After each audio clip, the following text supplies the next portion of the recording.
13 ফেব্ৰুৱাৰী তাৰিখে লোকসভা মজিয়াত এখন বিল উত্থাপন হৈছিল। এই বিল উত্থাপন কৰিছিলে বিত্তমন্ত্ৰীগৰাকীয়ে আৰু বিত্তমন্ত্ৰীগৰাকীয়ে বিলখন উত্থাপন কৰাৰ সময়ত যথেষ্ট ধৰণৰ আলোচনা হৈছিল, যথেষ্ট বিতৰ্কৰ সৃষ্টি হৈছিল। আৰু সেই বিলখন আছিল আয়কৰ বিধেয়ক 2025, যিখন বিষয় আয়কৰ লৈ পেলাই 1961 চনত যি ব্যৱস্থা আছিল এই ব্যৱস্থাত পৰিৱৰ্তন কৰিব বিচৰা হৈছিল। এই ব্যৱস্থাটো পৰিৱৰ্তন কৰিবলৈ যাওঁতে এটা বিতৰ্কৰ সূচনা হৈছে এইকাৰণে, গতিকে এই আয়কৰ বিধেয়ক 2025ত সমগ্ৰ নাগৰিকৰ যিবিলাক আমাৰ নিজস্ব ব্যৱস্থা আছে, যিবিলাক ডিজিটেল ব্যৱস্থা আছে, হোৱাটছআপ হওক, বিভিন্ন ধৰণৰ মেইল হওক, এই সকলোবিলাক সংলগ্ন কৰি দিব বিচৰা হৈছে। এই গোটেই বিষয়টো যদি আমি আলোচনা কৰোঁ দেখিম যে যেতিয়া আধাৰ কাৰ্ড ইয়াত প্ৰয়োগ কৰা হৈছিলে, আধাৰ কাৰ্ড প্ৰচলন কৰাৰ সময়ত আধাৰ কাৰ্ড আৰু পেন কাৰ্ড সংলগ্ন কৰি দিয়া হৈছিলে। আৰু আধাৰ কাৰ্ড আৰু পেন কাৰ্ড সংলগ্ন কৰি দিয়াৰ ফলত মানুহে প্ৰতিবাদ কৰিছিল। ভাৰতবৰ্ষৰ বহুতো গণ্যমান্য ব্যক্তিয়ে প্ৰতিবাদ কৰিছিল যে আধাৰ কাৰ্ড আৰু পেন কাৰ্ড দুয়োটা সংলগ্ন কৰি দিয়াৰ ফলত এই গোটেই বিষয়টো চৰকাৰে জানক, কিন্তু যদি হেক কৰাৰ লগে লগে এই অপশক্তিবিলাকৰ হাতত গুচি যাব আৰু অপশক্তিবিলাকৰ গুচি যোৱাৰ ফলত গোটেই কথাবিলাক তেওঁলোকে গম পাই যাব আৰু এই গোটেই বিষয়টো এটা ভয়ংকৰ বিষয় হ'ব। এই কথাটো অকল আধাৰ কাৰ্ড পেন কাৰ্ড সংলগ্ন কৰাৰ সময়তে কথাটো আহিছিল, এতিয়া আকৌ নতুনকৈ আহিছে। নতুনকৈ বিষয়টো হ'ল কি, কেন্দ্ৰীয় বিত্তমন্ত্ৰীগৰাকীয়ে গুৰুত্ব দিছে যে যিসকলে বেআইনীভাৱে বিভিন্ন কাম কৰি আছে, বিভিন্ন ধৰণৰ টেক্স ফাঁকি দি আছে, ইনকাম টেক্স তেওঁলোকে প্ৰপাৰলি দিয়া নাই, এই গোটেই তেওঁলোকক যদি ধৰিব লাগে তেতিয়াহ'লে ডিজিটেলত আমি সোমাব লাগিব। এইটো বিত্তমন্ত্ৰীগৰাকীৰ বক্তব্য।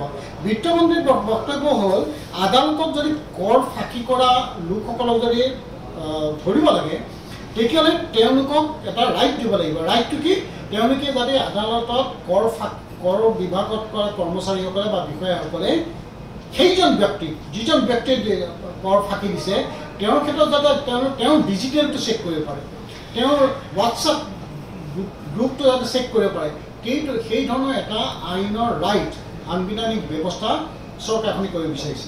এই গোটেই ব্যৱস্থাটো যদি হয় তেতিয়াহ'লে প্ৰত্যেকজন নাগৰিকৰ হোৱাটছআপ গ্ৰুপ হওক বা বিভিন্ন যিবিলাক ডিজিটেলৰ ব্যৱস্থা আমাৰ থাকে, এই গোটেই ব্যৱস্থাবিলাক ৰাজহুৱা হৈ পৰিব।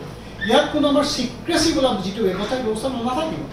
অৰ্থনৈতিক ক্ষেত্ৰত হয় চিক্ৰেচি থাকিব নালাগে, সকলো কথা জানিব পাৰিব, কিন্তু আমি যদি চাওঁ গোটেই ব্যৱস্থাটো অকল অৰ্থনীতিৰ স্বাৰ্থত নে?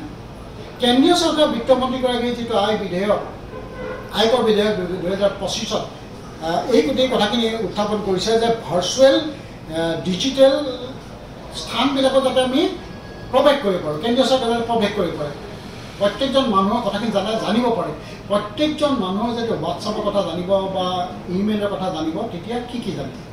অৰ্থনৈতিক কথাখিনি জানিব। কিন্তু সেই ব্যক্তিজনৰ ব্যক্তিগতভাৱে থকা বিভিন্ন দিশবিলাকো জানিব। তেওঁ কোন দলক ছাপোৰ্ট কৰে, তেওঁ কোন দলৰ হৈ কাম কৰে, কোনটো ৰাজনৈতিক দলক পৃষ্ঠপোষকতা কৰে, কোনটো বক্তব্য দিয়ে, চৰকাৰৰ বিপৰীতে বক্তব্য দিয়ে নে চৰকাৰৰ পক্ষত বক্তব্য দিয়ে, এই গোটেই তথ্যখিনি চৰকাৰে নিজৰ হাতত নিবৰ কাৰণে এই ব্যৱস্থাটো আয়কৰ বিধেয়ক 2025ৰ দ্বাৰা এটা সুযোগ ল'ব বিচাৰিছে। এইটো এটা বিতৰ্ক আৰম্ভ হৈছে। এই বিতৰ্ক ইতিমধ্যে যথেষ্ট ধৰণৰ জাগৰণ হৈছে।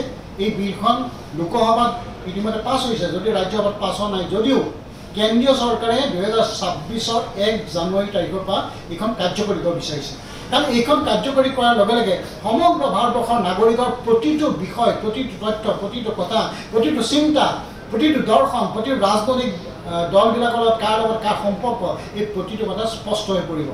এই বিতৰ্ক ইতিমধ্যে আৰম্ভ হৈছে। অসমত হোৱা নাই, কাৰণ অসমৰ ৰাইজে কথাবিলাক বহুত দেৰিকৈ হয়তো ভাবে, কিন্তু এই বিষয়টো লৈ পেলাই যথেষ্ট সজাগ হৈছে। হয়তো এই গোটেই বিষয়টো লৈ পেলাই উচ্চতম ন্যায়ালয়ত বহুতো অৰ্থনীতিবিদ এই ক্ষেত্ৰতে তেওঁলোকে আবেদন কৰিব অতি সোনকালে। আৰু এইকাৰণে এই প্ৰশ্নটো আমি DY 365ৰ মজিয়াত আমি এই কথাখিনি উত্থাপন এইকাৰণে কৰিছোঁ, যাতে অসমৰ যিসকল সচেতন লোক আছে সেইসকলেও যে আয়কৰ বিধেয়ক 2025ৰ পক্ষত 25ৰ বিষয়ৰ ওপৰত কি কাৰণে এই বিষয়টো কৰিব গৈছে সেই কথাখিনি যাতে আলোচনা কৰে আৰু এই বিষয়ৰ ওপৰত যাতে মতামত মুকলিকৈ যাতে মতামত দিয়ে, সেই প্ৰসংগত আমি এই কথাখিনি আজি উত্থাপন কৰিছোঁ।